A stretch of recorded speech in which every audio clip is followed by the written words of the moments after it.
Some of the scholars that I've seen, they used to see this as a problem.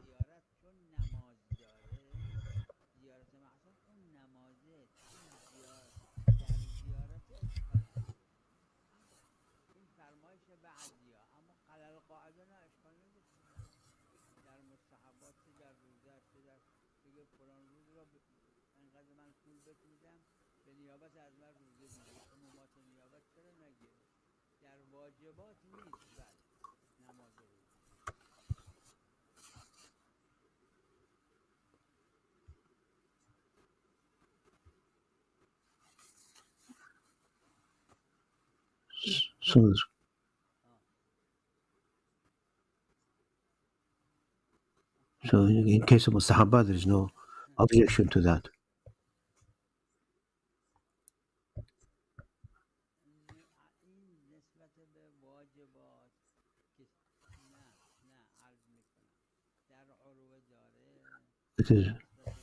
It is mustahab that it is permissible that one can give money to someone else to fast on their behalf, but not for wajibat.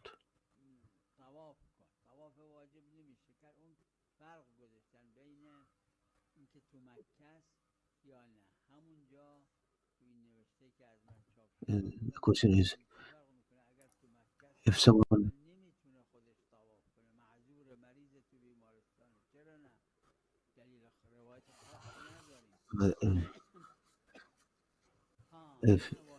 if someone is in Medina, if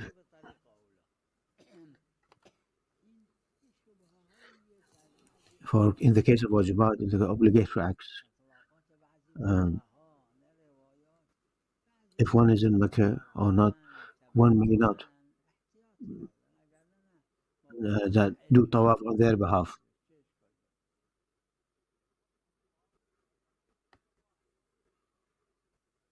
If for example, if one has an excuse and it's not possible for them to do the tawaf, then it's permissible for it to be done on behalf of, by proxy, on behalf of him, whether in being in Mecca or not.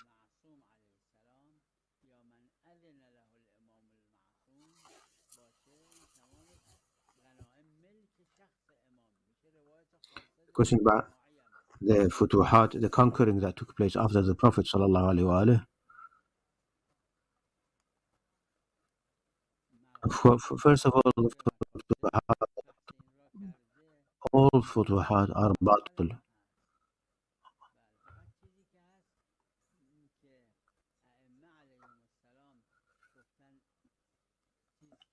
And there is no need to discuss about this because all the gains made belong to the Imam.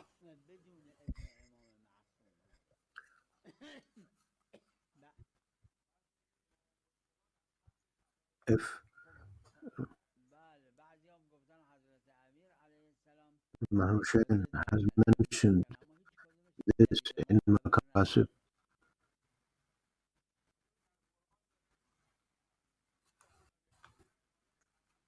yes, the Imams have given permission to use some of the gains that they've made in the looted of them.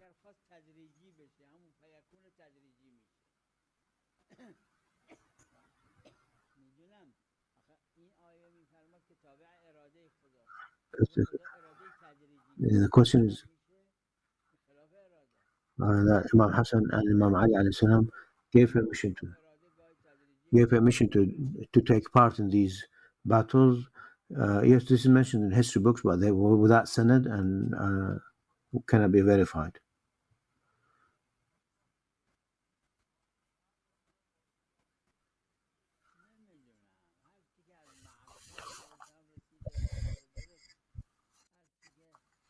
The divine will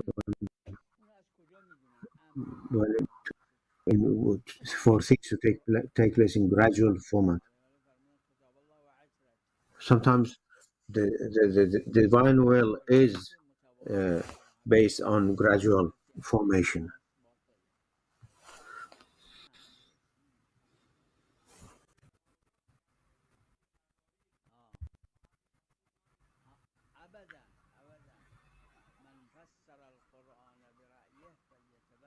the meaning of Amr in this holy verse is another shame.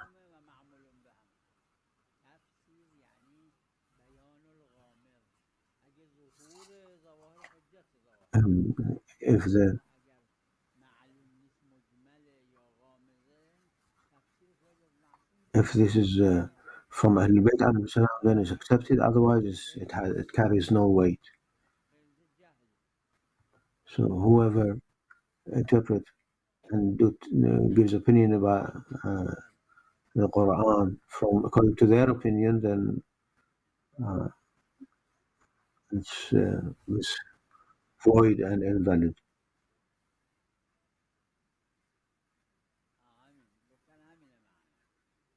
So we have to go always for tafsir of any Quran is that we have to go back to Ahlul Bayt, just as the Prophet sallallahu alaihi wasallam said, "I leave behind Allah's book and my family." And we only can go back to the family of of the Prophet, the Ahlul Bayt alayhi salam.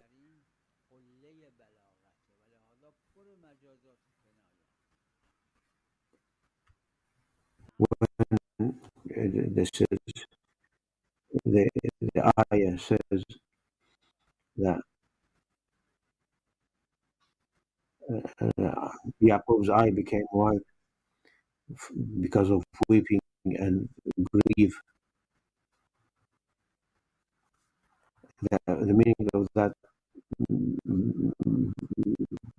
white is by that it's figurative speech. By that it means he became blind.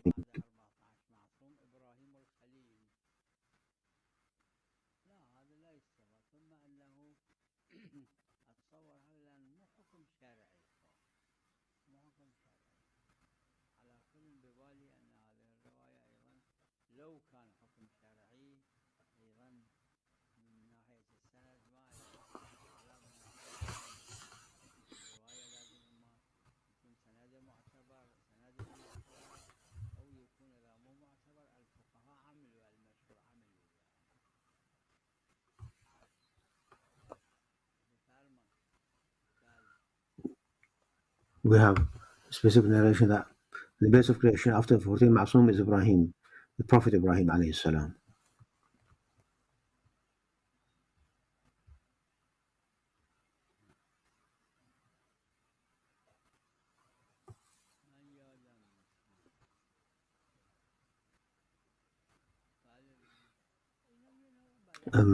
This doesn't carry any weight because the riwayah must be verifiable and has a correct chain of narration so that we can rely on it for use, for application.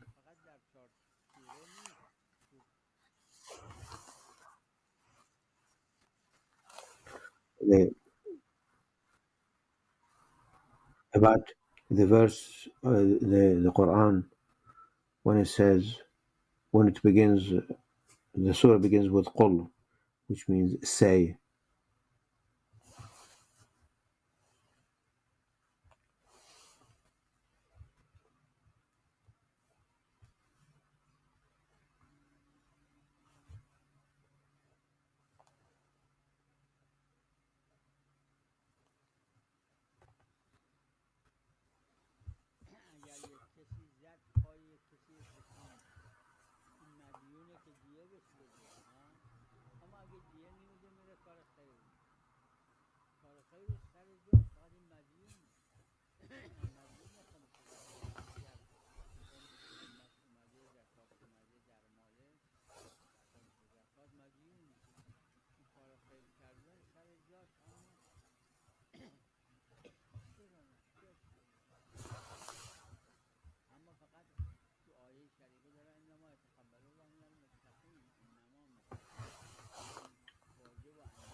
We have in the Ayah Sharifah in the holy ayah which says, إِنَّمَا يَتَقَبَّلُ اللَّهُ مِنَ الْمُتَّقِينَ. Allah accepts only from those who are pious.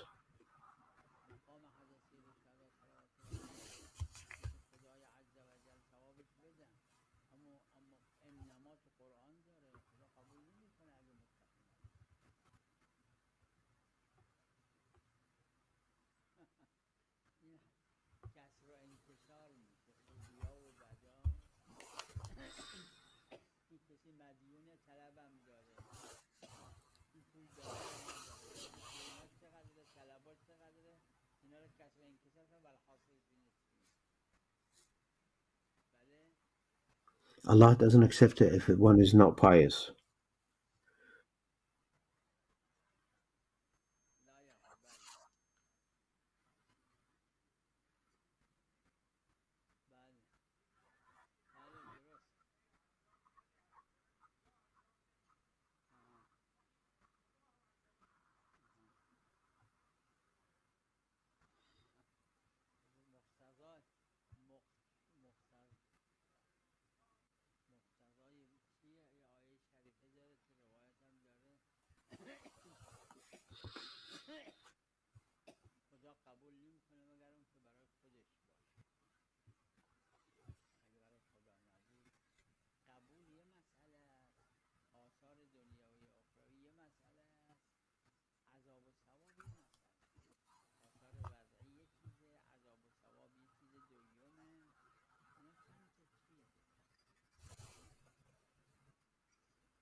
Allah doesn't accept it unless it's for him. If it's not for Allah, so for Allah to accept your deed, one's deed, is one issue. The side effect and the consequence of the deed is another issue, and punishment is a separate issue.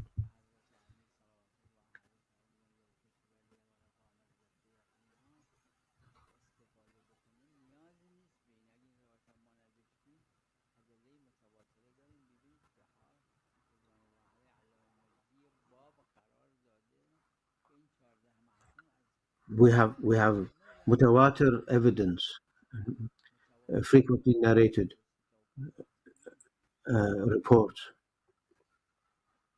that Imam Ali,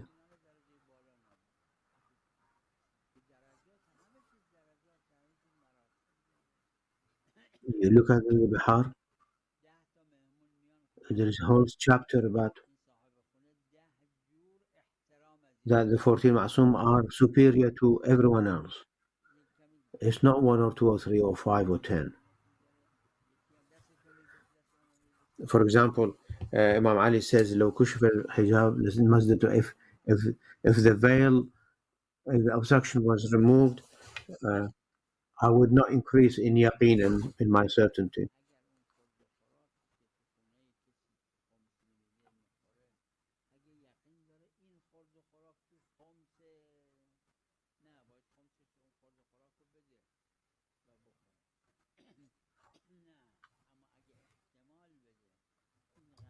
These are all the different ranks. The,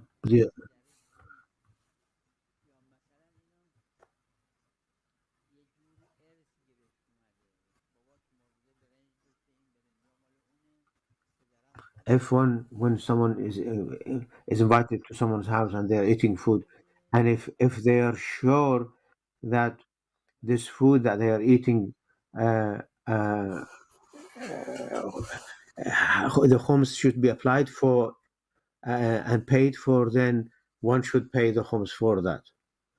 But if one doesn't know specifically that this food, the khums is applicable to it, um, uh, in general, then he doesn't. There's no problem to that, and they don't have to pay the khums for that food.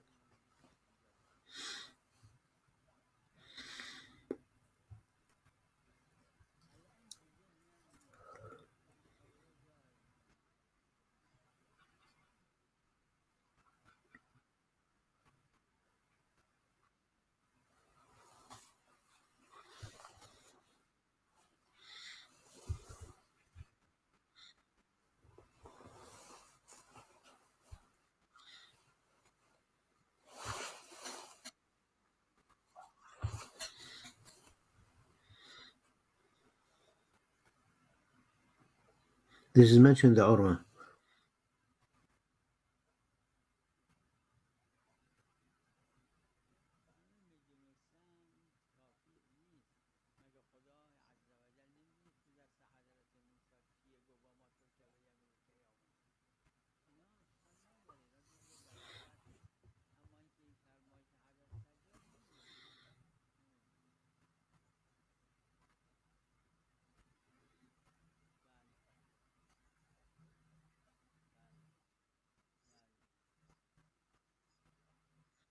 This is not enough.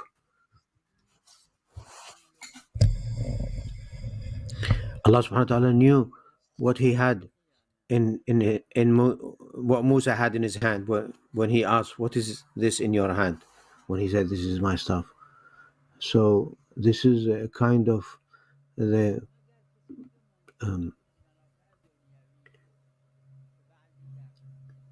eloquence of speech.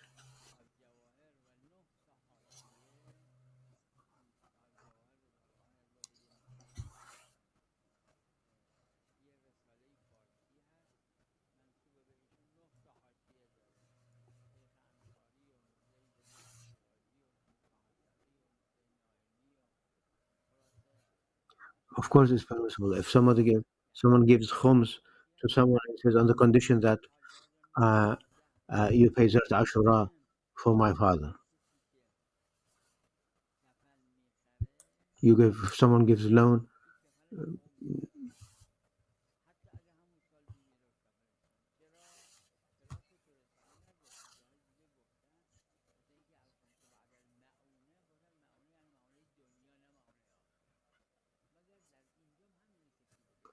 so Sahib Jawahir and other scholars, the one who buys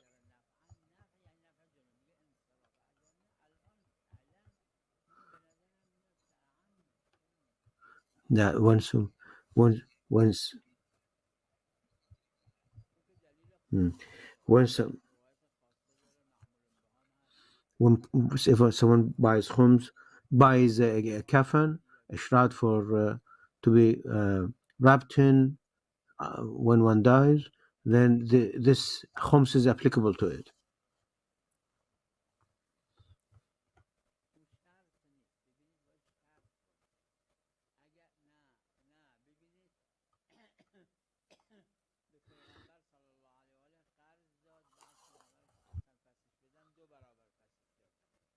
There's a specific narration in that, for example. For example, if you know Quran, then teach them Quran.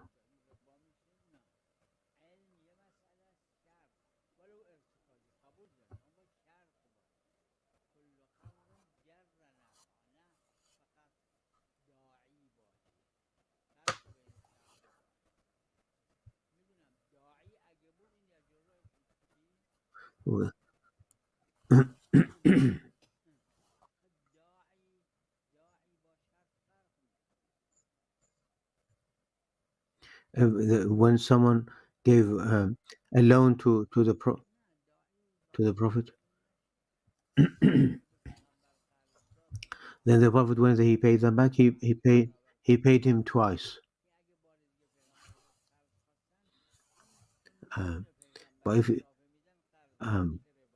so, there's no because he did so out of his own will.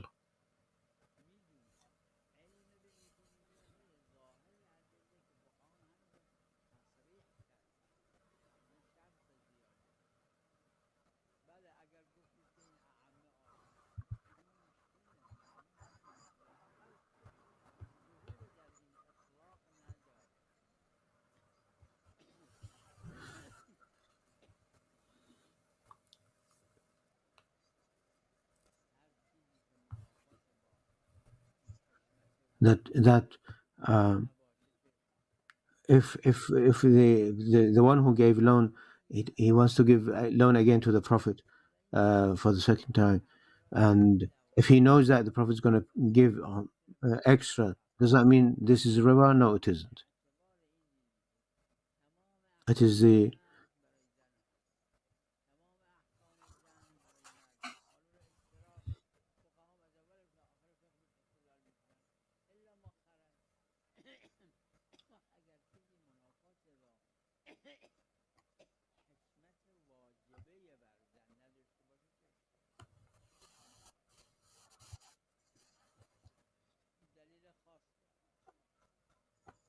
Um, the all there are the rulings which are common between men and women. They are applicable. So everything that's for men that applies to women, and everything that applies to women applies to men as well. In the common ones.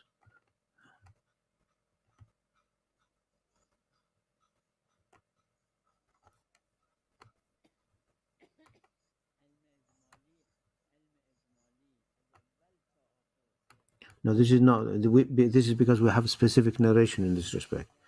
Otherwise, what you're doing is qiyas or analogy, which is false.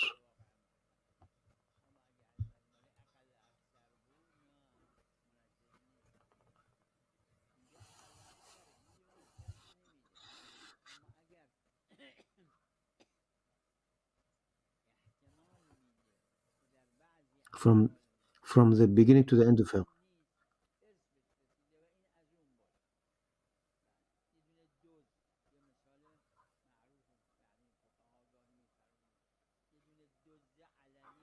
If we have general knowledge that is-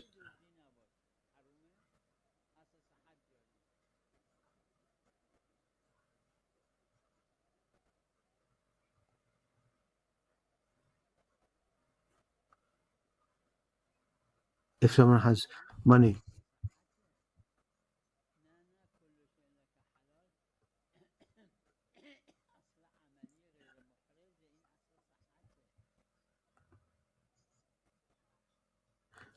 if for someone who's a thief and he gives you a ring, and you know that this ring is stolen, then this will be haram. But if he gives you something which you're not sure whether he gives you a ring which you're not sure this is stolen property or not, then it's by default is taken is considered permissible.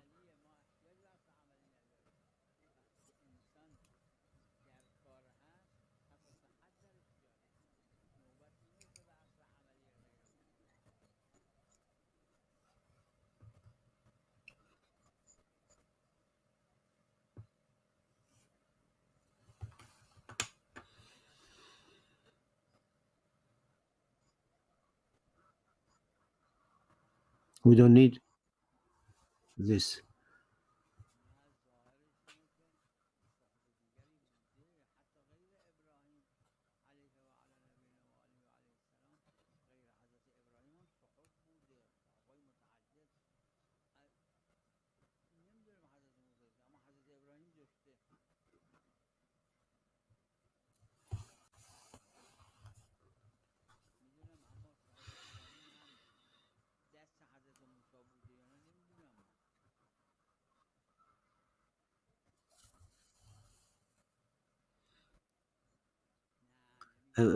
Prophet Abraham had suhuf.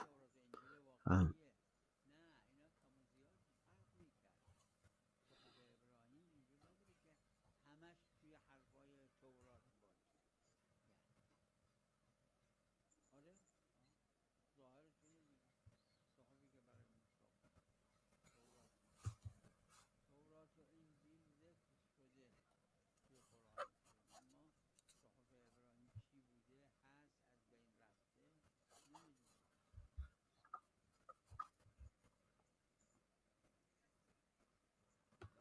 suhuf Ibrahim. It wasn't that everything that uh, they are all reflected in the Torah.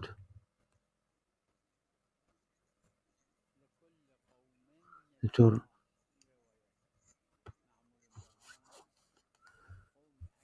But as to what Suhuf Ibrahim are, we don't know.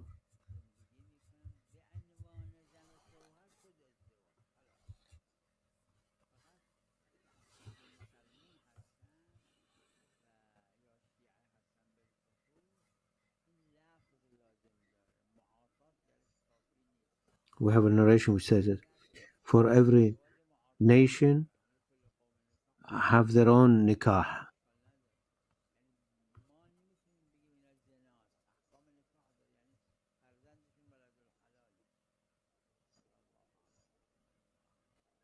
if if if in a nation, if